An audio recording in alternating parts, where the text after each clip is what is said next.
Hey everybody, it's Colette Baron-Reid. I'm so excited. I hope to see you on Wednesday night for our first night of 3 nights of having the best, most fantastic experience online yet again. Kind of like a mini Oracle Palooza virtual, and especially if you didn't come, you got to come to this. I'm doing 3 nights of a wonderful, wonderful, wonderful evening where we're going to do meditations, we're going to do some dancing, we're going to teach, and it's called Oracle Secrets. So come and join me. It's totally free, you guys.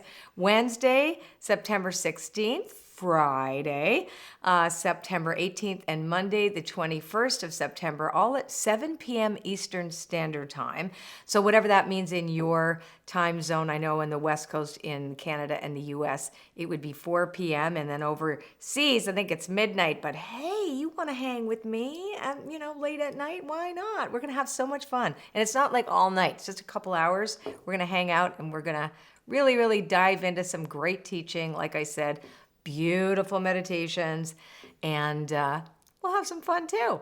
And I'll take Q&A, and I'll do all kinds of stuff. So I hope to see you this Wednesday. Be there or be square.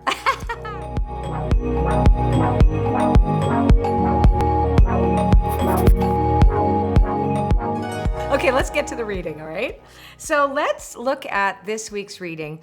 7 cards. I'm not doing 6 anymore. You notice I'm working with the 7 Energies Oracle now. They're really profound for this week because it begins with quieting the mind, which is from the energy center. I remember when I was growing up, my dad said, think before you speak. He uses that because I'd be like, bleh. So this is a week all of us need to be mindful before we open our mouths or before we communicate or before we also allow ourselves to be exposed to, to whatever it is that we're exposed to. Now, we can't control the outer world, but what we can do is manage our expectations and also our thoughts, feelings, and beliefs temporarily. So quieting the mind reminds us that this is a week where there's going to be a lot going on, but we're going to need to center ourselves and find that, I always talk a lot about finding the eye in the center of the storm. We don't bypass what's happening around us. We acknowledge that it's there. We have to regroup too. We can't always be engaging all the time. So this tells us a little bit about what this week is going to be for us, which is great because I'm going to give you guys a really cool meditation on Wednesday. Okay. Second card, Sacred Reverence. This is one of my favorite cards in this deck, and it relates to the story that we tell about our relationship to spirit, our relationship to the divine. And Sacred Reverence is all about the fact that every single life, everything in this world is illuminated by spirit. And I was raised an animist, so an animism is that everything has a spirit or a soul, a consciousness. And so this reminds us that the whole world is alive and every single aspect of your life counts and it's meaningful. And there is always a spiritual solution to any problem that we might have. So this reminds us that that if we look at the world in awe, there's one line in this card I want to read for you guys that I think is really beautiful. And it says, whatever your dilemma or question, try to reframe your perspective to acknowledge the spiritual. If everything has value, including your most frustrating challenges, would you still ask your question from the same place? Can you regard the other as sacred, thereby erasing the separation between you? Embracing the perfection of how you come together is real magic, and you are tapping into this unity right now. No matter who or what is in front of you, see that person or thing as luminous and your interaction as holy. Then you will know what to do for the highest good of all. So we always come at this reading for the week. As we know, we're doing an energy report for everybody, but we're always asking the same question, as I do also in the Morning Woo on Facebook and on Instagram. The idea is like, how do we stay in alignment with our highest good? Because we don't always know what that is. Here's our little boo-boo. Yeah, hi. Bizou would like to tell you that you want to subscribe to my channel. I know that because you're on YouTube. And if you subscribe to my channel and click on that little bell that comes up, you'll get to see more dogs every week. And most importantly, you will get these readings dropped into your inbox. And so this reminds us that everything is holy. And if we see the world that way, it changes, our perception changes so dramatically. So the next card is also in the same energy center. It's card number 46. It's the Uncharted Sea. And the Uncharted Sea is about stepping into the unknown and not worrying about the form. In other words, you cannot control the form of your desire. You cannot say, I have to have that exact thing. Or when the pandemic is over, I'm going to be fine. Or when this person behaves a certain way, I'll be okay. And this is saying, no, no, no, no, no. Sometimes the world does feel like we're on a bit of a rocky sea. But in fact, Spirit knows where the boat is going, and Spirit knows the land you're going to discover. And Spirit knows the form of which you desire. Like, you may have an idea about how you want to feel and how you'd like the world to look, but the universe has a partnership with you, and it will deliver the form that is appropriate for you and for I. So it's not just about everyone, even though this is a collective reading. We're still looking at this from a personal perspective too. It's like, oh yeah, right, I have to surrender the form because everything is created first in spirit.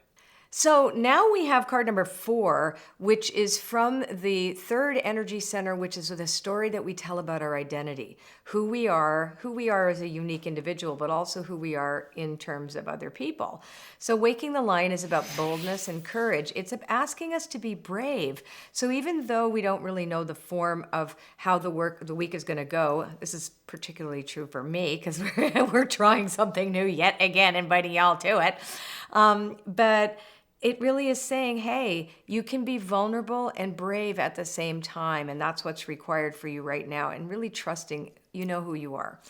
Then the Oracle's gift, which is related to the story that we tell about imagination and intuition, which is the 6th energy center, says, hey, you know what? You can look in a million oracles, but sometimes things are not in place for us to tell you what things are going to be like. So it's really about surrendering to your inner knowing that you are the oracle inside you. So in other words, you have already the inner knowing to make the right decisions for yourself. You have to really trust that this week.